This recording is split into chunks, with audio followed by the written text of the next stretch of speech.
El ahorrador de electricidad Estaminal es el único aparato del mercado comprobado que reduce el consumo de electricidad después de haberse instalado en miles de hogares en Canarias. No deje que su factura de electricidad afecte a su economía familiar. Estaminal es autoinstalable y no consume electricidad. Estaminal le garantiza una reducción de un 20 hasta un 35% de su recibo de luz. Diga basta al excesivo consumo de electricidad y llámenos ya al 928-481-249. Recuerde, puede ahorrar hasta un 35% de su factura de electricidad. Estaminal, la seguridad del ahorro.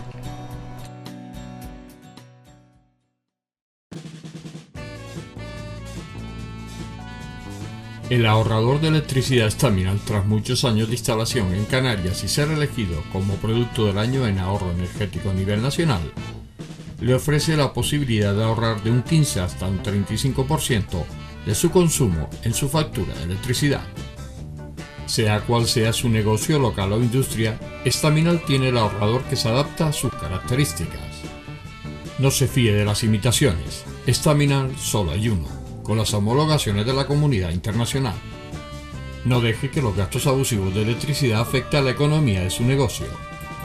Pídanos presupuestos sin compromiso al 928-481-249.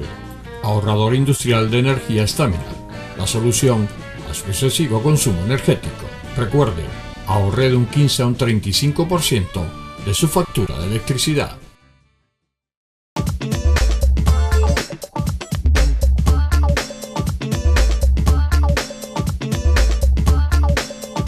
Hola, buenas noches, estamos aquí en El Enfoque. Hoy vamos a hablar, y lo dice el cartel que anuncia el programa, la economía. Para hablar de la economía, principalmente española y, como no, nuestra economía canaria, tenemos, como siempre, y viene siendo habitual, aunque hoy no tenemos a uno de los compañeros, en este caso, pues Javier Hernández, economista, y que, nos acompaña de vez en cuando y podemos ver. El ausente es Pedro Alonso, pero por razones personales no ha podido estar, pero con Javier vamos a intentar un poquito ahondar en todos estos últimos cambios de presidente del país más importante, o uno de los países más importantes del mundo. Javier Hernández, buenas noches. Buenas noches. Ahora mismo la economía, sobre todo la española, depende de muchas cosas. Estamos hablando del cambio de presidente, que ya hemos visto que en los primeros días está tomando muchas medidas. ¿Esto cómo se ve bajo el punto de vista económico? ¿Posibles cambios, buenos, malos? Lo bueno y lo malo depende de la óptica que se mide, ¿no? Es decir, para unos están muy contentos y otras no están tan contentos. Entonces, depende de qué perspectiva, ¿no? Desde la perspectiva de Europa como conjunto, aunque es difícil hablar de Europa como conjunto porque no hemos terminado de consolidar un proyecto económico común, ¿no? Y un proyecto político común.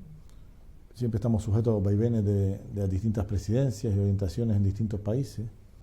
Y quizás Europa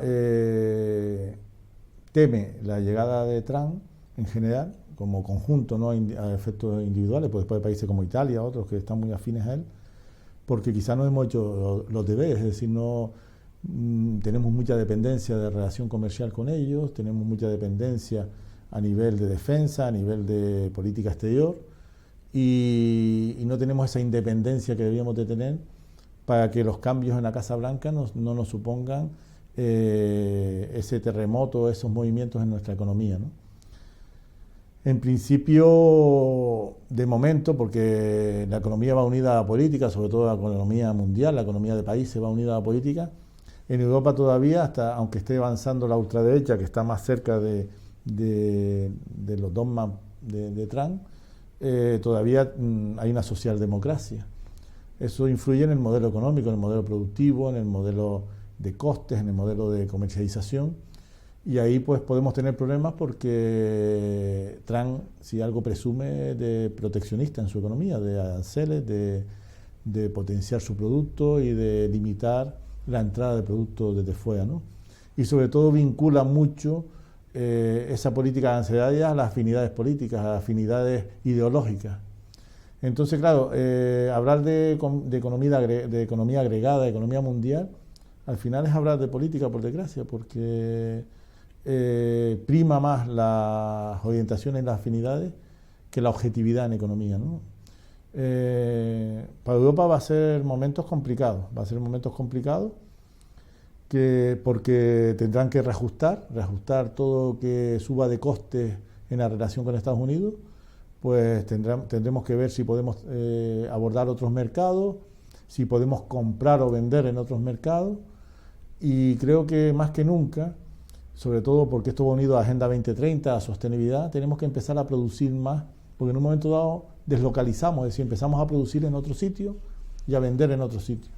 Y creo que el tamaño de Europa es suficiente para crear una economía propia que se mejore con lo exterior, pero que pueda subsistir de forma autónoma, ¿no? La economía española. Últimamente, porque claro, la economía va muy pegadita a la política, a la clase política. Bueno, estos movimientos que ha habido con respecto a no aprobarles el ómnibus, porque además le han puesto nombre de movilidad, porque parecía ser que habían metido muchas medidas, todas metidas en un tal, que apruebas y apruebas todas, que muchas ni siquiera parece ser que se han visto. Pero todo este tipo de movimientos, ¿cómo lo está recibiendo esta economía española? ¿Hay un patrón, hay algo, o esto entra, sale, va, viene, toma, dame? ¿Cómo lo está viendo la economía española?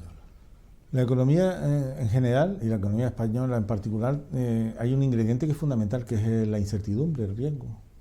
El riesgo en economía supone tipos de interés, supone precios, supone estimaciones, supone mayor o menor inversión.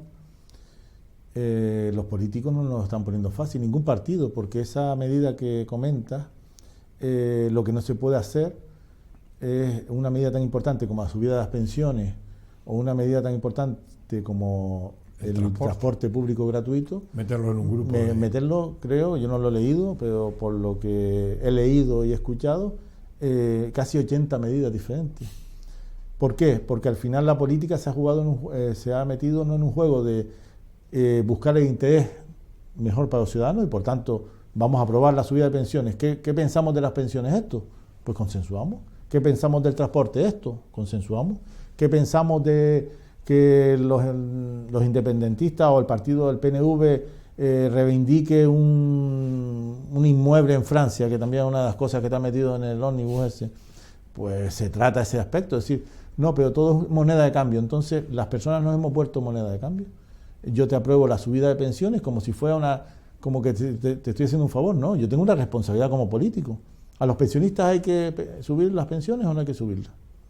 ¿El transporte debe ser gratuito? No, esos son los debates, y debates individuales, ¿no? Entonces, tanto de un partido como otro, es decir, todos los partidos de este país, creo que este caso del ómnibus es una muestra evidente del bajo nivel político que tenemos y de la poca conexión que tienen con las necesidades de los ciudadanos, ¿no? O sea, que es fuerte, ¿no? Que uno, a lo mejor en otro país europeo no pasaría, ¿no?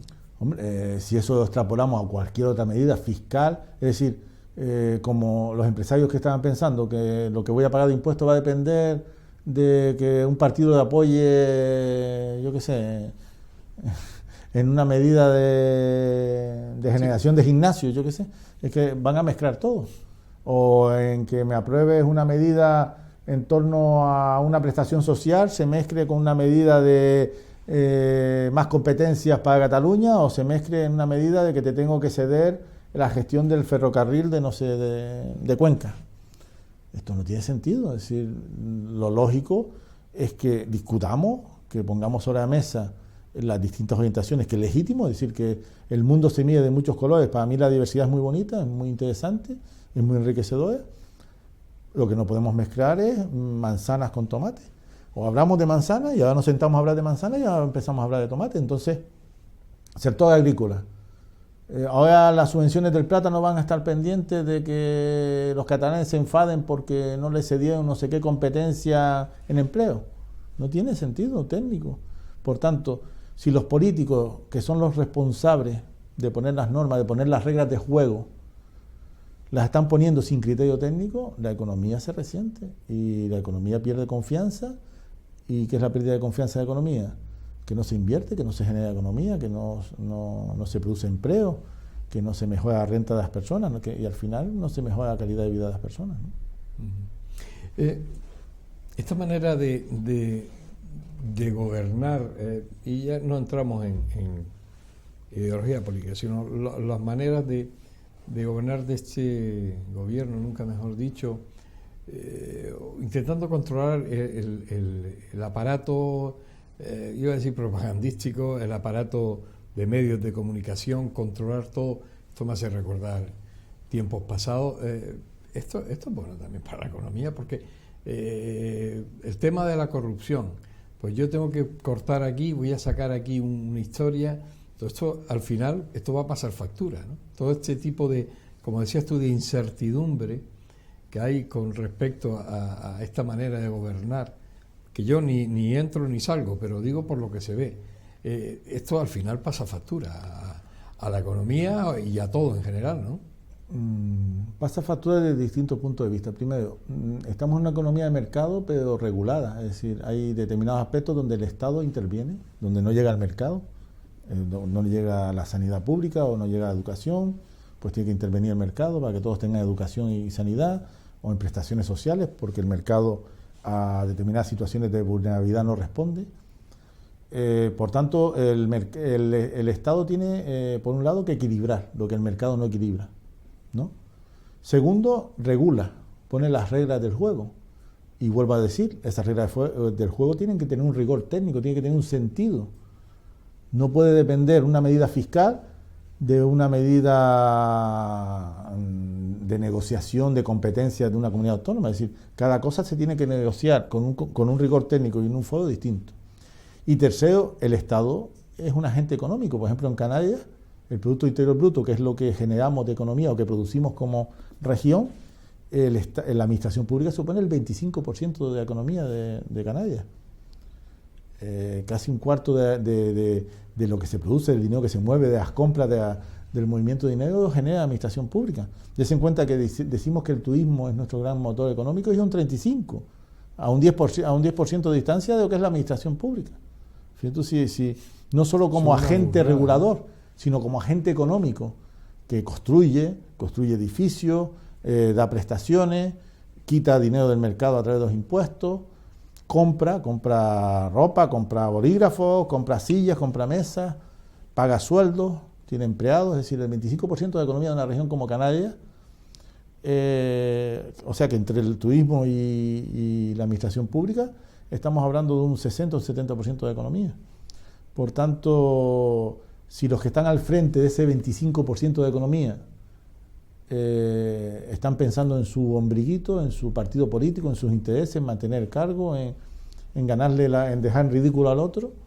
Imagínense si los agentes turísticos pensaran así y no pensaran en dar un mejor servicio al turista, en negociar los convenios con los trabajadores, en tener los mejores hoteles o las mejores, es decir, un funcionamiento anómalo de la cuestión, un funcionamiento que no tenga un criterio técnico que puede ser A, B o C, lleva al caos, lleva a la improvisación, lleva a la falta de planificación, y la economía necesita planificación, porque si tú, por ejemplo, decides invertir en una casa, inviertes a 30 años, o si decides invertir en un restaurante, se da un tiempo determinado, no vas a pensar en cerrar dentro de 3 meses.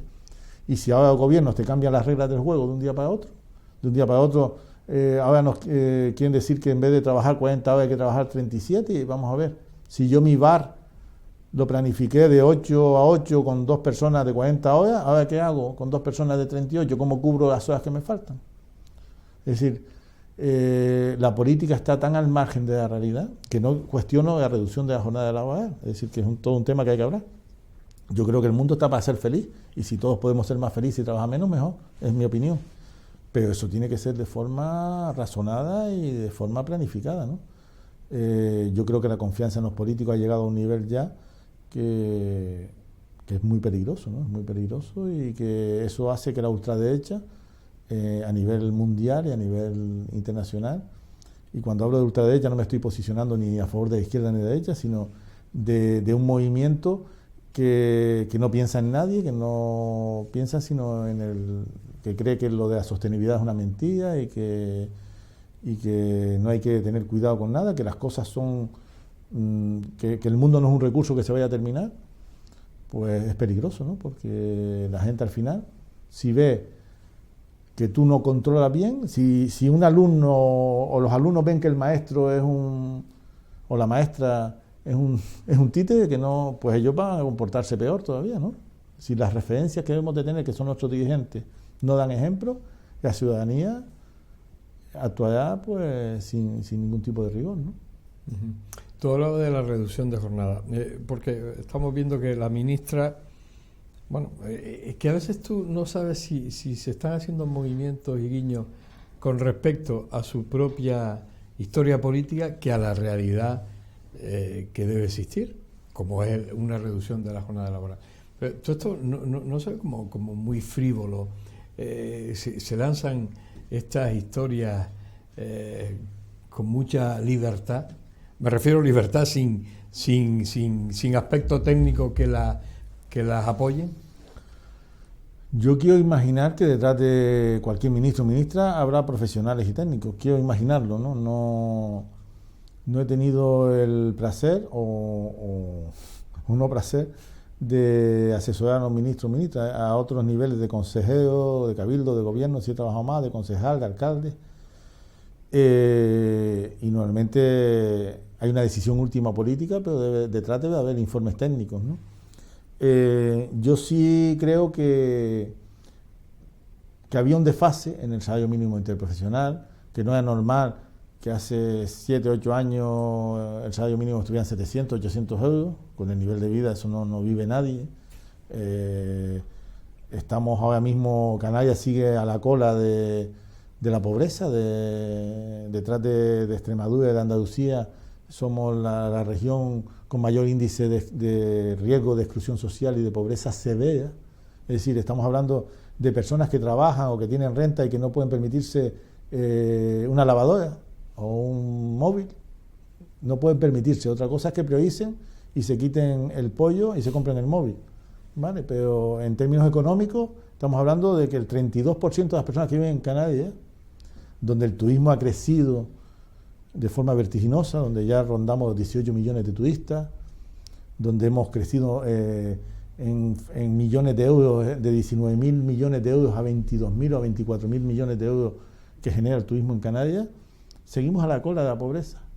Eso es un funcionamiento de mercado donde las medidas del gobierno no están teniendo efecto, no están redistribuyendo esa riqueza. Algo está pasando, a pesar de haber subido el salario interprofesional y a pesar de las mejoras que llevan, ¿no? Entonces, reducción de la jornada de trabajo. Europa marca ese ritmo, ¿no? Yo creo que somos Europa y tenemos que estar a ese ritmo.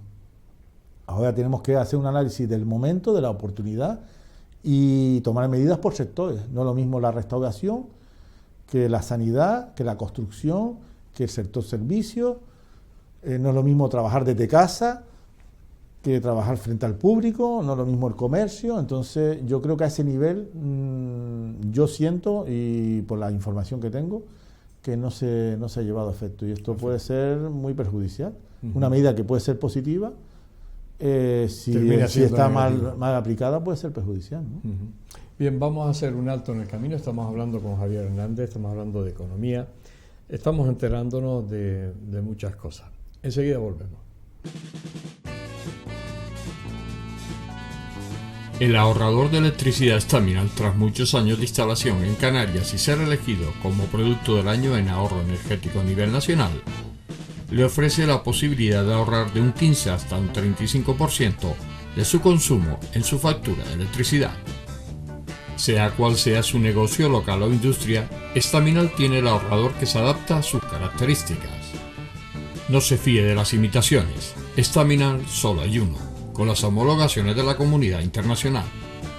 No deje que los gastos abusivos de electricidad afecten a la economía de su negocio. Pídanos presupuestos sin compromiso al 928-481-249. Ahorrador industrial de energía Staminal. La solución a su excesivo consumo energético. Recuerde, ahorre de un 15 a un 35% de su factura de electricidad.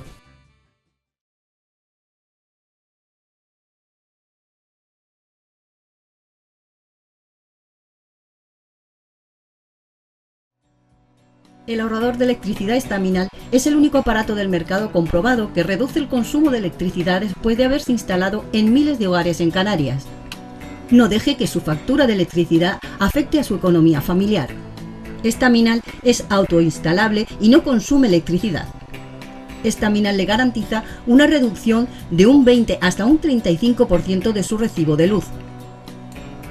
Diga basta al excesivo consumo de electricidad y llámenos ya al 928-481-249. Recuerde, puede ahorrar hasta un 35% de su factura de electricidad. Staminal, la seguridad del ahorro.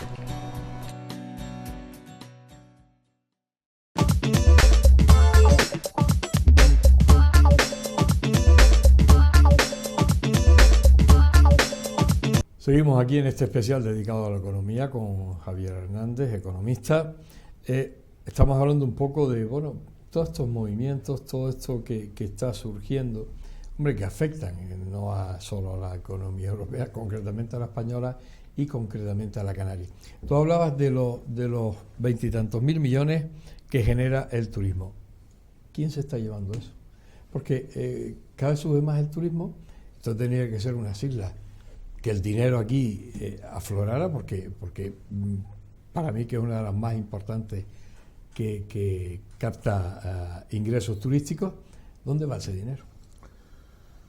Yo no sé dónde va, porque si no iría a buscarlo, a ver debajo de qué colchón está, ¿no? Para ver si uno pesca algo, ¿no? Que nos toque algo, ¿no? Como en la lotería de Navidad.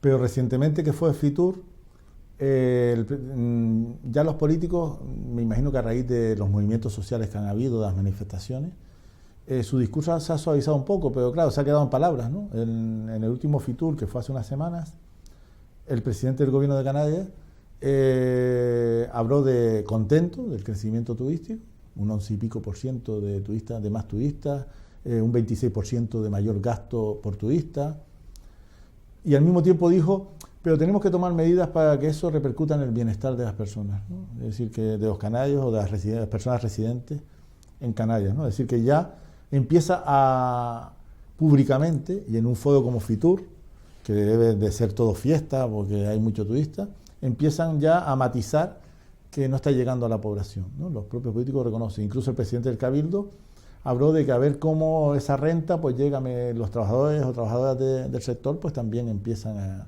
a crecer, ¿no? No sé qué medidas harán, pero si no está llegando al bienestar de las personas, reconocido por el propio presidente del gobierno de Canarias, no está llegando a la renta de las trabajadoras y trabajadores, reconocido por el propio presidente del Cabildo.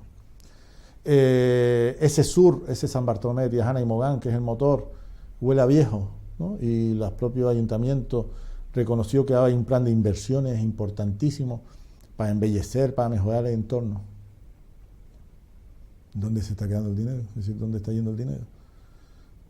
Por tanto, te respondo por descarte, ¿no? Es decir, si no está aquí, pues tendrá está yendo a es rendimiento de capital, a los propietarios de los hoteles, a los propietarios de los turoperadores, a los propietarios. Ni siquiera repercute aquí. Que parece que no, la mayoría de ellos no residen en Canarias, ¿no? O no reinvierten en Canarias, ¿no? En su momento, esto además es una lucha de muchos años. Nos costó muchísimo el régimen económico y fiscal canario introducir una herramienta como la RIC, como la Reserva por Inversiones en Canarias, que es una herramienta muy potente para que el dinero se quedase en Canarias. Es decir, no pagas impuestos, si reinviertes en Canarias generas empleo. Ni así hemos conseguido que se traslade ese nivel de crecimiento y riqueza a la población, a las familias canarias, ¿no? Es decir, el último informe del Banco de España de finales del 2024, el endeudamiento de las familias ha crecido, porque para colmo la economía, al principio del programa estuvimos hablando de la repercusión política en la economía, pero la economía tiene un componente social, después de la pandemia, de que de momento nos encerraran en casa, nos detuvieran como si nuestras casas fuera una cárcel. Sociológicamente la gente cuando salió empezó a querer viajar más y a querer trabajar menos.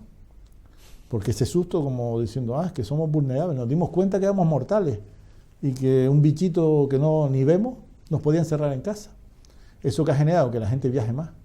El turismo ha crecido también por un elemento sociológico que provocó la pandemia. Si viajan más, los precios más. Los precios de los viajes creo que ha crecido un 40 y tanto %. Es decir, los hoteles y el mundo turístico no es que haya más turistas, y encima más caro todo. Eso supone un cambio económico bestial. En cambio, en casa está entrando el mismo dinero. ¿De dónde está saliendo el dinero? Endeudamiento. Volvemos a la misma burbuja de siempre, endeudarnos hasta que pete, no podamos pagar y empecemos a la economía a retroceder, a ajustarse para ver qué hacemos con esa deuda, si la subvencionamos entre todos. Entonces estamos en un momento un poco delicado, donde el crecimiento realmente para mí es un crecimiento ficticio, un crecimiento que no se va a consolidar y que es a base de endeudamiento, porque hay una gran parte del crecimiento que es de familias de la clase media y sobre todo el distanciamiento. La clase baja, la clase con pocos recursos económicos cada vez vive peor y la clase media se está endeudando y después está creciendo mucho la renta y la riqueza de la clase alta. Está habiendo un proceso de acumulación de riqueza tremendo, ¿no? Eso no viene bien, ¿no? No viene, el desequilibrio no viene bien, ¿no? Una vez me dijo, hace muchos años, que mi mujer no se enfade, eso hace cuando no la conocía a ella, una chica que me gustaba me dijo, no, lo vamos a dejar porque esta relación está desequilibrada. Tú das mucho más de lo que doy yo. Es decir, y bueno, es una forma de dejarme que me dejó a dos velas ahí. Pero detrás de eso, es decir, ninguna relación desequilibrada es buena. Es decir, una sociedad, claro, genera violencia, genera inseguridad, genera una serie de efectos sociales y económicos que ni a los que tienen mucho dinero les viene bien, ¿no? Por egoísmo ya les interesa que los que tienen menos dinero vivan un poco mejor para que ellos, pues sus condiciones sean mejores, ¿no? Entonces la economía es una economía, debe ser de equilibrio. Cuando uno estudia economía, estudia el equilibrio de oferta y demanda, o estudia el equilibrio de producción y recursos, la eficiencia es equilibrio. Entonces una sociedad desequilibrada no provoca bienestar, ni para los que tienen mucho ni para los que tienen poco. Volviendo a Canarias, ¿cómo has visto tú la política de este gobierno de Canarias desde que llegó al poder, la política económica me refiero? ¿Has visto que ha tomado iniciativas o esto se deja un poco llevar por la corriente a nivel Madrid y al final se está caminando pero sin saber por dónde se va? O o pueden tomar medidas, porque claro, también dices tú, es que no las ha tomado, pero es que tampoco tiene competencias para tomarlas. ¿Puede tomar medidas el gobierno de Canarias sobre esta economía canaria o realmente depende todo del centralismo? Vuelvo a insistir en el papel de la administración pública en general, sea Estado, sea gobierno de España, sea gobierno autonómico, sean gobiernos pero lo digo porque influyen los partidos, influye esa política. Al final yo te voy a fastidiar a ti, aunque fastidie a mi propio gobierno que tengo en esas islas. O sea, la manera, digo, si este gobierno de Canarias de alguna manera puede hacer política económica independiente que pueda estabilizar esta región. No, por supuesto que a nivel competencial, por eso decía que a nivel competencial los gobiernos autonómicos pueden hacer cosas. ¿Por qué? Porque si no tienen una gran capacidad recaudatoria, es decir, no tienen gran capacidad de poner impuestos y cobrar, es decir, los ingresos, hay una gran parte de ingresos que depende del Estado, y ahora los presupuestos están prorrogados, no existen presupuestos y por tanto aunque las necesidades sean distintas, tienen que jugar con las reglas del juego. Es decir, ¿qué es un presupuesto? Es ver qué hace falta, cómo está la economía, y distribuirlo. Y lo que hace falta en el 2023 no tiene nada que ver con el 24. O sea que si prorrogamos un presupuesto, estamos prorrogando una situación que es distinta. Estamos poniendo el dinero, organizando el dinero de una forma ante una situación distinta. al margen de que ese dinero que viene del Estado nos limita, pero después sí pueden hacer muchísimas cosas a nivel, sobre todo, de medidas de redistribución de la renta, de prestación de servicios, de inversión, de generar vivienda, ¿no? Ahí tenemos un problema gravísimo de vivienda en España y en Canarias.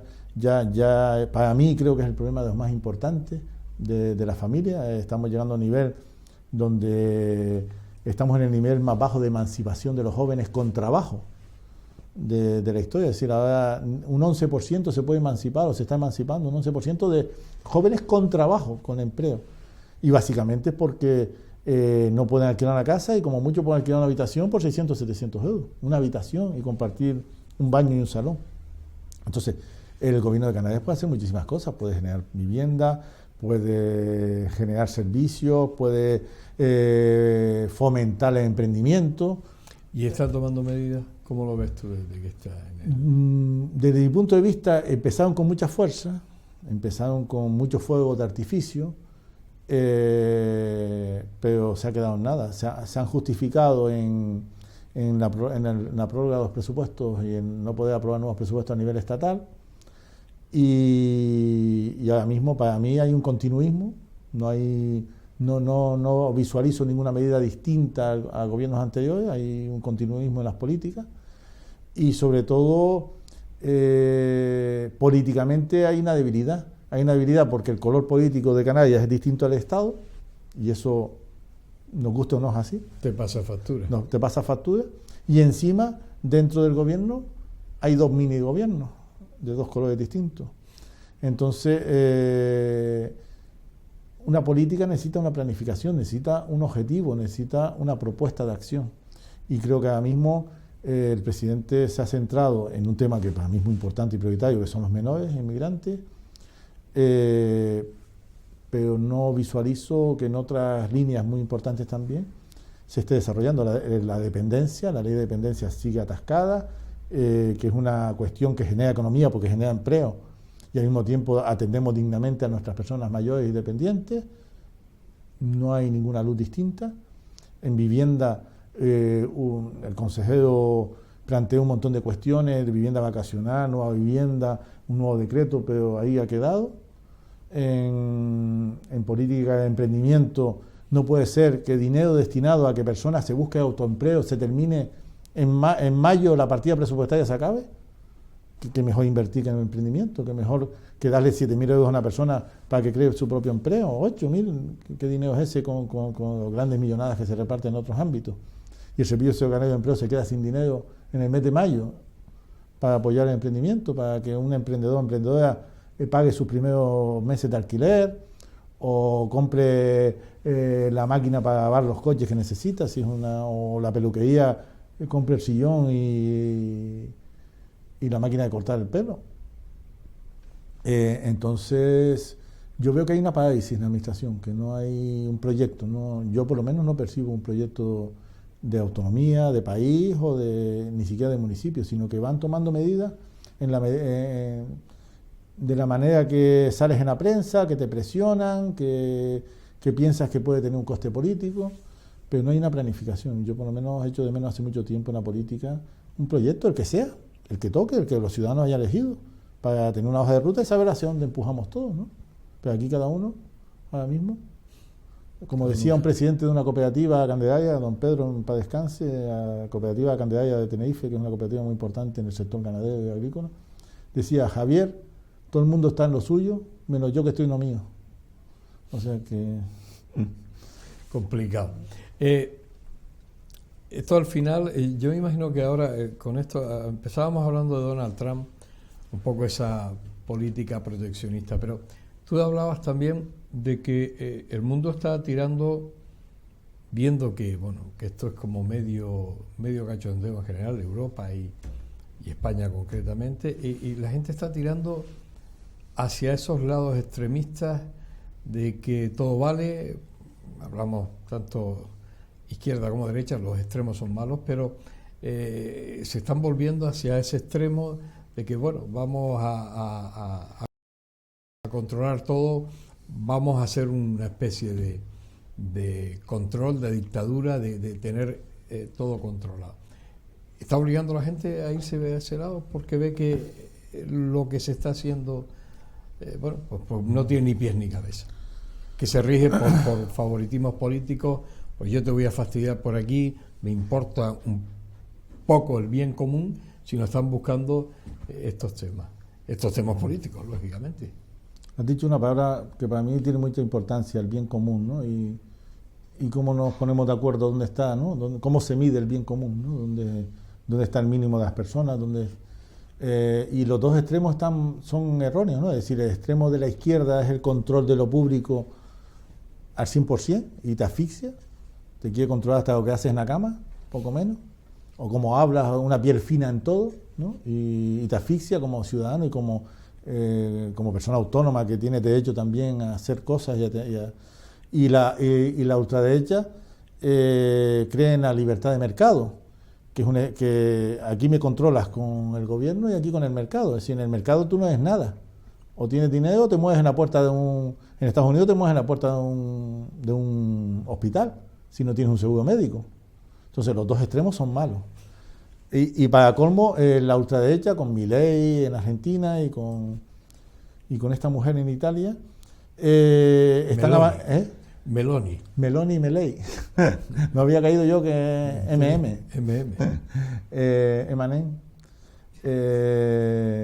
Están reivindicando la bandera de la libertad, para colmo, ¿no? Y en estos días atrás, en un foro internacional en Davos, creo que es, Milei abanderó de que por fin el mundo, con Italia, con Trump en Estados Unidos, con él en Argentina, están volviendo a recuperar la libertad que la izquierda le quitó. Es decir, ahora están abanderando a ultraderecha como que la izquierda nos quiere secuestrar y quitar la libertad, ¿no? Y que no se engañe humildemente las personas. Es decir, tan fastidiado es que el Estado me controle todo, lo que digo, lo que hago, lo que pienso o cómo hablo, como que el mercado sea el que mande. Y entre un extremo y otro no me quedo con ninguno, pero que la gente empiece a poner sobre la mesa los riesgos de uno y los riesgos de otro, ¿no? Bien, vamos a hacer un pequeño alto, llegamos ya a la parte final de este especial. Pues bueno, hay cosas todavía que escuchar. Volvemos enseguida. El ahorrador de electricidad Staminal, tras muchos años de instalación en Canarias y ser elegido como producto del año en ahorro energético a nivel nacional, le ofrece la posibilidad de ahorrar de un 15 hasta un 35% de su consumo en su factura de electricidad. Sea cual sea su negocio local o industria, Staminal tiene el ahorrador que se adapta a sus características. No se fíe de las imitaciones, Staminal solo hay uno, con las homologaciones de la comunidad internacional. No deje que los gastos abusivos de electricidad afecten a la economía de su negocio. Pídanos presupuestos sin compromiso al 928-481-249. Ahorrador industrial de energía Staminal, la solución a su excesivo consumo energético. Recuerde, ahorre de un 15 a un 35% de su factura de electricidad.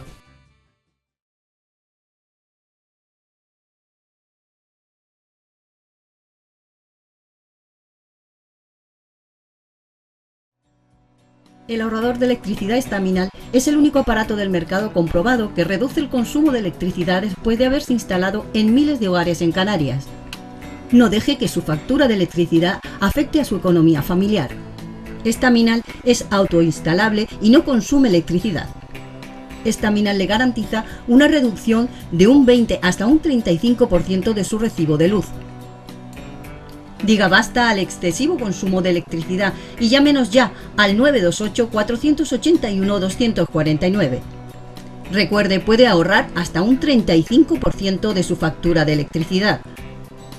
Staminal, la seguridad del ahorro.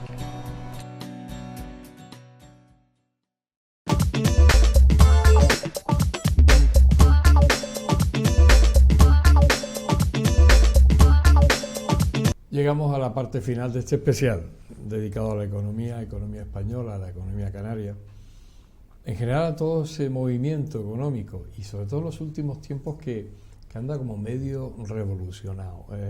La gente no sabe ni por dónde tirar. Un poco la gente de a pie, Javier, está un poco como desorientada, porque no sabe por dónde debe coger, si debe invertir, si debe ahorrar, si debe ir a comprar y hacer gastos, porque no sabe si le van a dar un trompetazo a la primera de cambio, le van a dar un bofetón económico y se va a ver. Eso también se está sintiendo, ¿no? Esa incertidumbre que tú hablabas en una parte del programa. Lo que pasa es que, bueno, los que nos dedicamos humildemente a este mundo de la economía, sabemos que la economía es incertidumbre. Hay un falso pensar en las personas de que existe una estabilidad o de que existe una certeza en las cosas, ¿no? Eso yo creo que ha sido falta de cultura económica y un poco un mensaje que ha mandado secado desde algunos foros para que la gente se mueva en una estabilidad, ¿no? Realmente la vida es incertidumbre, nos levantamos por la mañana y a ver qué pasa, ¿no? En general, y en economía más todavía. Yo en un tiempo me ofrecí voluntario a dar talleres de economía doméstica a personas en entornos de vulnerabilidad social, ¿no?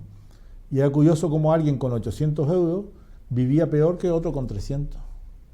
¿Por qué? Porque el de 800 decía que tenía que tener un coche sí o sí, que no podía vivir, que dice el calvo con gafas que me quite el coche. Y la otra persona con 300 pues iba caminando, cogía guagua y gestionaba de otra forma las cosas. O ahorraba en luz o tenía determinadas medidas, ¿no? Entonces, creo que el ciudadano tiene que empezar a hacerse más responsable de su situación, ¿no? Y al final tenemos el ropero lleno de ropa que no usamos, o tenemos wifi, 3 móviles. Es decir, hemos creado un modelo de vida que ahora que estamos hablando de sostenibilidad va a ser un poco contradictorio, porque para que nosotros compremos un móvil en 1.000 euros, hay niños y niñas en China que están trabajando de forma ilegal. Realmente, si esos móviles posiblemente se construyesen en Europa, ese móvil que ya nos parece caro de 1.000 euros podría costar 3 o 4.000 euros, ya no íbamos a pensar más. Es decir, estamos en un modelo económico adulterado por la falta de localización. El hecho de que yo consuma aquí en España, pero que lo que consumo en España se produzca en China o en Tailandia o en otro estado con otras condiciones, hace que yo esté pagando las cosas a un precio que no corresponde con la situación económica de allí. ¿Qué quiero decir con eso? Que las personas tienen que empezar a ser más responsables y más conscientes de su situación. Que tengo que ahorrar, que tengo que invertir. Planifícate, decir, mira a ver qué necesitas para vivir, qué cosas son fundamentales y qué cosas son extraordinarias, y ser consciente de que si sales a comer 3 veces en semana, eso tiene un coste, multiplícalo al mes. Ahora mismo comer en la calle 2 tapitas y una cervecita son 30 euros 2 personas, 30 y pico euros, nada. Es decir, ya comer son 50 euros 2 personas. Y hay gente, o hay gente que sale de la casa sin desayunar y va enfrente a desayunar todos los días 5, 4, 8 euros. Multiplica eso por 30 o por 20 días, son 200 euros. Si ganas 1.500, 1.300, estás invirtiendo el 20% en desayunar fuera cuando en casa lo harías con un 10% menos. ¿Qué quiero decir con eso? Incertidumbre existe, estamos en un momento de incertidumbre, pero estamos mal educados económicamente, ¿no? y mal acostumbrados. Y por tanto tenemos que reconducir nuestra situación. Tenemos que hacernos cargo de nuestra vida, ver cuáles son las cuestiones básicas que nos podemos permitir y crear una estrategia para estar más o menos protegidos a corto o medio plazo, sabiendo que la vida, primero la propia vida, no sabemos si vamos a despertarnos mañana, que tenemos que dar gracias cada día si nos vamos a despertar, y segundo, que hay un montón de elementos económicos que nunca van a depender de nosotros, ¿no? Por tanto, hay que hacer un proyecto de vida, y como todo proyecto lleva una ficha económica. Claro. ¿Cómo ves tú a corto plazo la situación de esta economía española? ¿Cómo la ves? Desde fuera y mirando a cómo está el panorama, ¿cómo la ves? Vamos a ver, si nos vamos a los grandes números, ahora mismo España está bien. Es un éxito económico, es decir, a pesar de la leña que están dando al gobierno o en concreto en la figura del presidente Sánchez, por mucho que le duela a los que no estén de acuerdo con el modelo o con las formas o con la estrategia, desde fuera de España se ve como hasta un milagro económico en los últimos años. Es decir, porque ha conseguido subir el salario mínimo, ha conseguido aumentar el Producto Interior Bruto, ha conseguido crecer en casi todos los ámbitos de la economía y con una cierta redistribución de la riqueza. Es decir, que más o menos, aunque las diferencias sociales siguen distanciándose, pero no tanto como en Europa. Pero es una cuestión puntual porque, insisto, no veo un proyecto de Estado, no veo un proyecto económico a medio y largo plazo. Y entonces, sin proyecto, yo siempre utilizo la metáfora de que somos como un barco sin motor, que ahora las olas nos está llevando hacia un lado, pero igual en un momento dado viene una ola y nos vuelca, ¿no? Y no tenemos capacidad de respuesta. Ya nos ha pasado durante muchos momentos de la historia, donde una crisis, igual que cuando hay una época de crecimiento, hemos sido una economía. ¿Por qué? Porque es una economía de servicio. Si el mundo va mejor, nuestros turistas vienen y gastan más. Pero cuando el mundo va peor, nosotros el efecto que se llama multiplicador o el efecto palanca, hace que a nosotros nos vaya mucho peor. Si hay una contracción económica, si hay un problema de guerra, de enfrentamiento, un problema a nivel internacional, el efecto rebote hacia nuestra economía es exponencial. Y realmente no tenemos ahora mismo la capacidad de ahorro de las familias, es casi nula. El nivel de endeudamiento de las familias ha crecido. Cada vez nos endeudamos más, es decir, que vivimos por encima de nuestras posibilidades. Si nos endeudamos, cuando haya malos momentos, ¿cómo pagamos esa deuda? Y si nos endeudamos, porque no tenemos ahorro. Entonces, ahora este momento es dulce, lo que no sé es si la resaca la vamos a poder aguantar.